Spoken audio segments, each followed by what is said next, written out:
Hello বন্ধুরা, আশা করি সকলে ভালো আছেন। আমি আলহামদুলিল্লাহ ভালো আছি।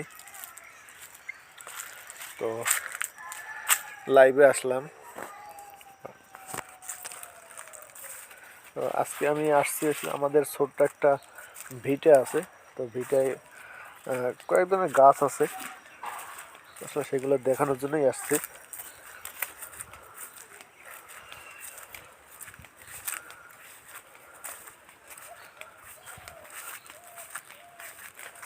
ছোট্ট একটা ভিটে, কিন্তু নতুন একটা ইন্টারেস্টিং ব্যাপার। এটা এই ফলটাও অনেক আগে আমরা ছোটোবেলায় খেয়েছি। আপনারা দেখে চিনতে পারবেন। আসলে আমি একটু ব্যাখ্যা দিই। এই যে ফলটা, এই ফলটা কে কে চিনেন? আমি আজকে হঠাৎ করে এই ভিটায় আইসা আমি দেখলাম এই ফলটা আমরা খুব ছোটোবেলায় খাইছি, কিন্তু পরে আর আসলে সেরকম সুযোগ হয় নাই। তবে আজকে হঠাৎ করে এই ফলটা আবার চোখে পড়লো। তো এই ছোট্ট একটা গাছ, ব্যাপক ফল হয়েছে, কিন্তু এখনও পাকে নাই।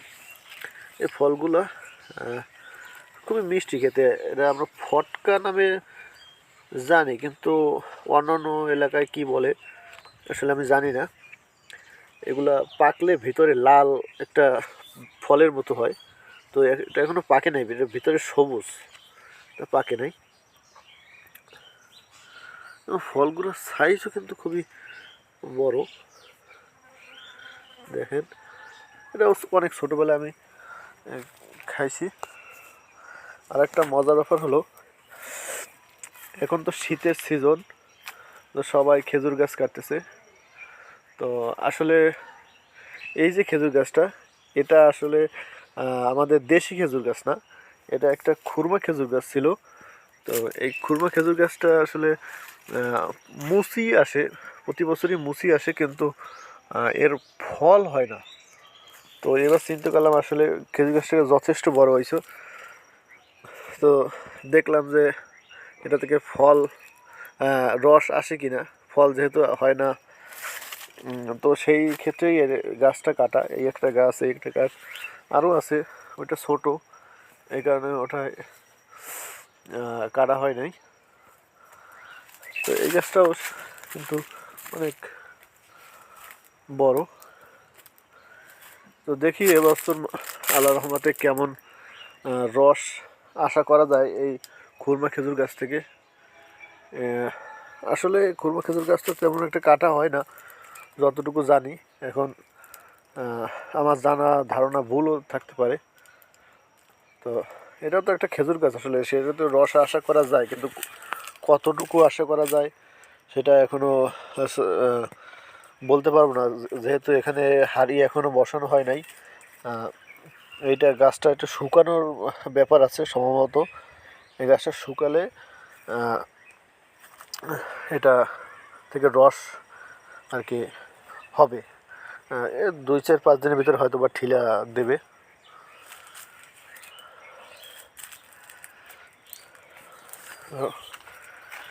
এখানে আরও অনেক গাছ আছে, কলা গাছ তো আছে। এবং আনারস গাছ, আমাদের এই ছোট্ট একটা জায়গা থেকে আমরা এই বছরই অন্তত প্রায় 8-10টা আনারস আর কি পাকা আনারস পেয়েছি। এই যে এইগুলো কিন্তু সব আসলে মুচি দিয়ে করা আনারসগুলো। ছোট যে আমরা আনারস বাজার থেকে কিনে এনে সেই আনারসটা যে সময় খাইছি, মাথাগুলো আবার এখানে রোপণ করে দিয়েছি। সেই রোপণ করা গাছ থেকে আমরা অন্তত এবছর 5 থেকে 7টা ফল আমরা হয়তো আমরা খাইছি আর কি, 7-8টা। তো এবার আশা করি আরও বেশি হবে। এবার গাছ তো আরও বেশি, প্রতিটা গাছ থেকে যখন ফল আসে ওই পরে আবার টেংরি হয়। এই যে গাছটা, এই গাছটা থেকে এখান থেকে এই যে এখান থেকে ফল খাওয়ার পরেও এখানে আরও দুইটা টেংরি আসছে। তো এরকমের প্রতিটা গাছে ফল যাওয়ার পরও দুই একটা টেংরি থাকে। আর এই যে গাছটা, এই গাছটা দেখতে পাচ্ছেন বড় হয়ে গেছে। এই গাছটা কিন্তু একটা চারার গাছ। এই গাছটা হচ্ছে একটা রামবুটান চারা। রামবুটান অনেকেই চেনেন। এটা একটা রামবুটান গাছের চারা, কিন্তু এখন পর্যন্ত এর কোনো ফুল ফল আসে নাই। 2-2.5 বছর বয়স গাছটার। এটা রামবুটান গাছ। তো আর একটা গাছ আমি লাগাইছিলাম, কিন্তু এখানে আমাদের এদিকে বন্যায় অনেকদিন পানি থাকার কারণে আমাদের গাছটা নষ্ট হয়ে যায়। 2টা গাছ ছিল, সেটা হচ্ছে অ্যাভোকাডো গাছ। অ্যাভোকাডো গাছটা আমার খুবই শখের একটা গাছ ছিল। এই যে সেই অ্যাভোকাডো গাছটা পুরা মরে গেছে। এখানে একটা ছিল, আর এই যে এত মোটা গাছ, অ্যাভোকাডো গাছ এত মোটা, সেটাও আসলে পানিতে গোড়ায় পানি ছিল। আসলে এখানে বন্যায় অনেক পানি তলায় গেছিল, পরে এই গাছগুলো আসলে মরে গেছে। কত বড় একটা গাছ, কত শখের একটা গাছ ছিল।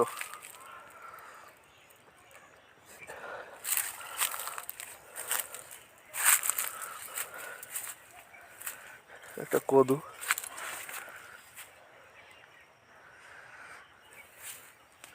এবং আমাদের এইখান থেকে এই যে আম গাছ থেকেও মোটামুটি অনেক আম পাইছি এবছর।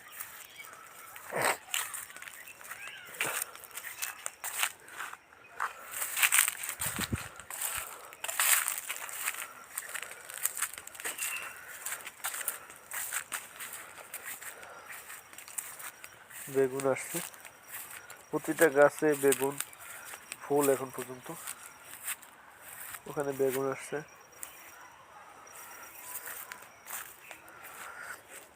এই যে একটা খুরমা খেজুর গাছ, এই গাছটাও আসলে কাটা যায় তো, কিন্তু আর একটু বড় হওয়া দরকার, কারণ এই গাছে ফল হয় না। খেজুর হলে আসলে অনেক ভালো হইতো, কিন্তু নসিব যেহেতু আল্লাহ দেয় নাই।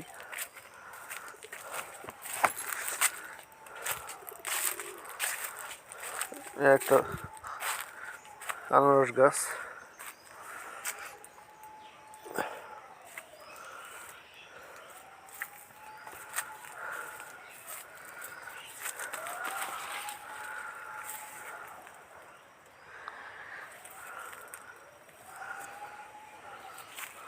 আচ্ছা, সকলে সুস্থ থাকুন, ভালো থাকুন। আল্লাহ হাফেজ।